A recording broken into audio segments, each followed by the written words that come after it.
In this video, I'm going to share my custom settings for the Lumix S9. You will be able to download a copy of exactly what is on this camera right now, and you can use it on your camera too. I am a big fan of this camera. It is small, it is light, and the C1, C2, C3 on the mode dial, that is really good news.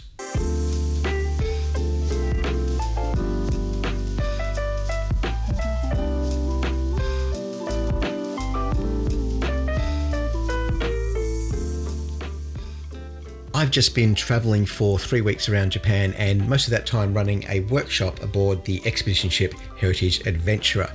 And I have been putting my Lumix S9 to the test in real world situations. And in that process, I have tuned up my custom settings for this camera. If you want to download my custom settings right away, you can see the link in description below goes to my blog, and on my blog has a link to the actual settings file itself. But first, you might want to hear what the custom settings are and exactly what I've punched into this camera model. If you've never used the custom settings on a Lumix camera before, I think you might be in for a treat, because the C1, C2, C3 dial on the mode dial is absolutely superb. It is a feature of how Lumix have set up their user interface. C1 and C2 are simple enough, and C3 is just a little bit extra special.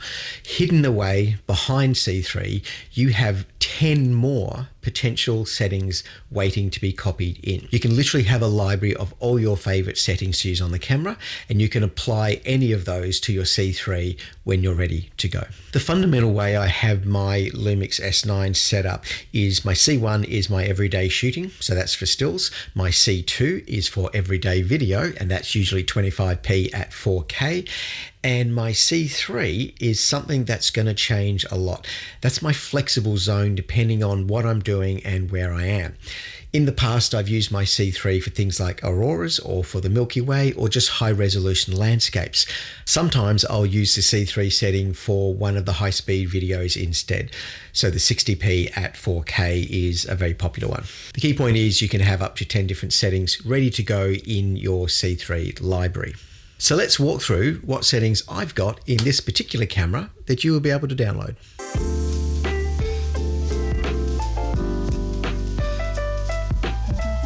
My C1 setting on all of my cameras is the same. It's f2 aperture priority with the auto ISO set with a minimum shutter of 200th of a second. This is my default behavior for walking around shooting stills. I like to shoot everything at f2. If you're a landscape photographer, none of that will make sense to you, but that's okay, because the whole point of the custom settings is you can customize them for yourself. Once you've downloaded and installed these custom settings, you will be able to go in and change those settings and simply save them over the top of what's already there. So you can replace your C1 with a different C1. But out of the box, what I've got with mine is f2 aperture priority, and I'm using a black and white preview as well. And here's one of the great things with shooting RAW. The RAW file is not actually black and white, but the preview you're seeing through the camera is. I do this for various reasons. I like to tune into the light more than the subjects. I don't like to be distracted by colors. And so as a way of forcing myself to look at the light more cleanly, I'm shooting in black and white a lot of the time. I do have one more sneaky little addition to how I set up for my stills. The big red recording button that is on the top of this camera is not much use to me when I'm shooting stills. I have reprogrammed the video record button when in my C1 mode so that it gives me instant access to the minimum shutter speed. That can be handy. I can drop my shutter speed down to something like 1/5 of a second to shoot some waterfalls. This works really, really well. And yes, you really can handhold this and get stable shots at 1/5 of a second. Just a tip there, when you're doing that, it's a really good idea to let it go in continuous burst mode, how you're taking a series of frames, and some of them will be sharper than others.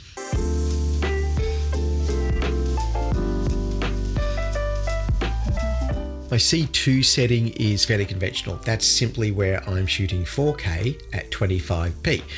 How you want your default video set up will obviously depend on your preferences. I like shooting in aperture priority, so I have this one set to f2.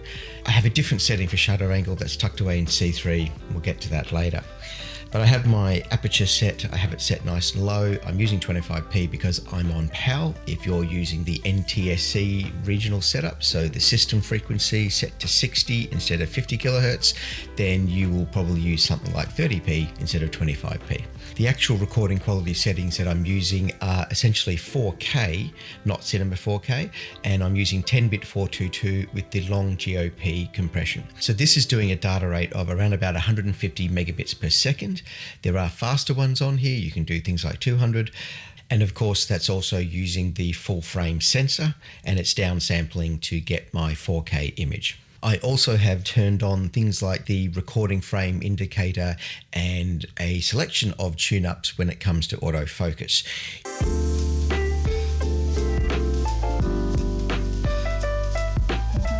That brings us to C3, and this is where you can tuck away a whole bunch of different settings for use later on to be called up and punched into the C3 dial as required. That's my library of extra things that I may or may not want to use. In there, I have activated things like the MP4 Lite that is unique and new to this particular camera. I have a copy of my f2 in black and white with aperture priority. I have a copy of my 4K 25p, but then I have some other variation. I've got 2 landscape modes punched into my C3 library as well. I've got one for high res that already has the 96 megapixel version turned on with all my settings preset. So once I activate that, I can take a very high res image with my very small camera. The time-lapse mode is something that's really good if you're shooting clouds moving over the landscape, or maybe even auroras. So that'll be handy for me when I get back to the Arctic for those workshops. I've also put in one for holiday snaps. And this is a little bit different because you want to have a mode where it's not a RAW file, it's just JPEG. And you don't want that to get confused with your everyday settings or your commercial work settings. But sometimes you don't want to actually process a photo, you just want to take some snaps and you can transfer them to your phone. Certainly on the S9 with the new Lumix Lab app, that has never been easier. And so with this setting, you are using the real-time LUTs. Now these are a really big feature of the camera, and some people really love them and some people just don't really care. If you haven't come across the term LUT before, or LUT, it means lookup table. And it's something we use in video quite a lot to transform something from a flat profile to something that's more detailed and graded. And you can use the LUTs kind of like a preset, but for video.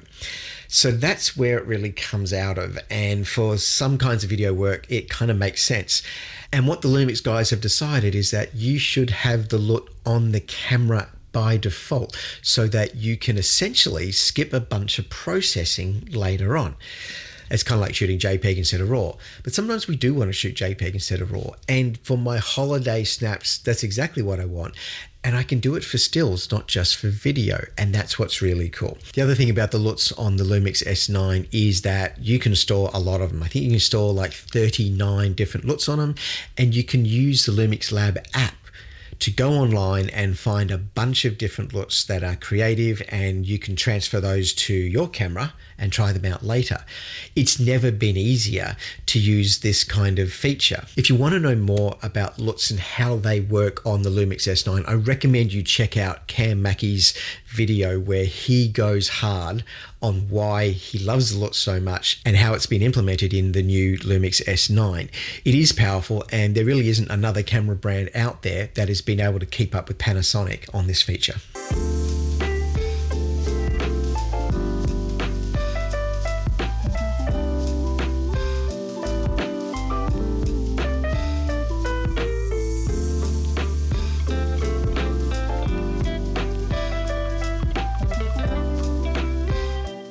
The final 4 custom settings I have tucked away in my C3 library are for video. The first one is essentially for recording 4K at 50p. There are times when I want to capture something that's happening really, really quickly and I want to slow it down a bit. It gives me a smoother look to the footage and it lets me extend that moment and kind of delve into greater detail. Because the Lumix S9 is essentially a Lumix S5 Mark II in tiny clothing, it essentially does the same thing in that it crops when you use the slow motion frame rates. I say slow motion, but it's high speed capture, so when you play it back at normal speed, everything happens slowly. Yeah, that makes sense. So you are getting a crop image when you use the high-speed capture. And that's something I hope will change soon with the Lumix full-frame cameras. When you're shooting on a G9 Mark II or a GH7, that doesn't happen. It doesn't have to crop in order to access those higher speeds because they have a smaller sensor and there's a whole bunch of physics around heat and sensors and very high frame rates. I've also got a setting for the 5.9K 16:9 captures. This is not the open gate, although this camera does do the open gate, but that's not a feature I want to use. I don't have a great use for open gate myself. I'm not shooting anamorphically. I'm not going to take the same footage and crop it one way for reels and crop it a different way for other things. I want to get my compositions right in camera. I want it to look the best that it possibly can. Instead, I would shoot my reels using the MP4 Lite feature, which I've pumped into my C3 I. So my 5.9 420 10-bit setting on this particular camera gives me 16:9. It's just a higher resolution. And I do that for situations when I know I'm going to be punching in post editing. So I can start at close to 6K and I can bring that in and zoom in, do like a gradual zoom or a slow pan in post, starting with 6K, and I'll still have plenty of beautiful resolution in my final 4K output. The final two settings are 4K 25p. One of them is in aperture priority, so I'm setting at f2. Because I like shooting everything at f2 and it's the same for video. And the other setting is for 4K 25p, but with shutter priority. And when I say shutter priority, I've got the shutter angle set instead of the shutter speed. And for that C3 setting in the library, I've set it at 180 degrees because that's where I need to keep things nice and smooth.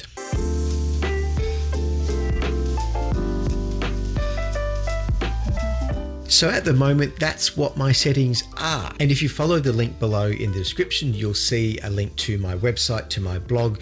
You can read through those settings, and at the very bottom of that blog post is a link to download the current Camset that you can then upload to your Lumix S9. I will be trying to keep that setting up to date. So when the firmware updates come through, at the moment we're at version 1.0, but I'm sure that pretty soon they'll come out with 1.2 or a 1.8 and a 2 point something, and they'll keep adding features and getting better. And each time they do that, I will have to update the downloadable version that's on my website. The important thing to know is that if you have a different firmware version on your camera to what's on my website, the Camset won't load. They've got to match.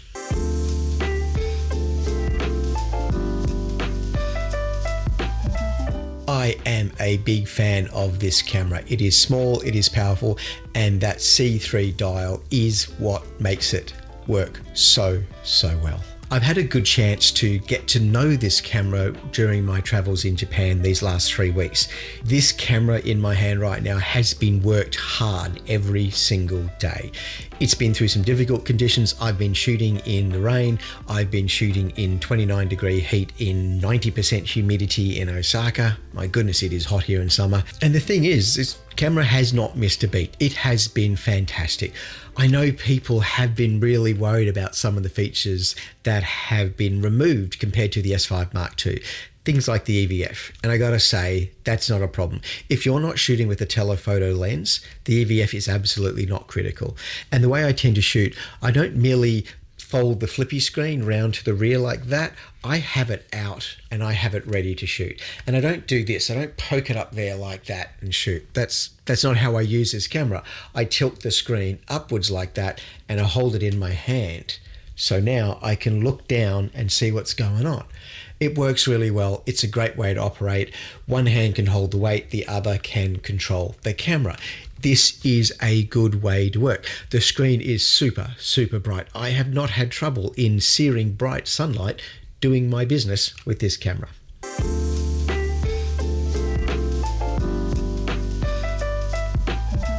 Using the custom settings on this camera is not just something for fun that I do.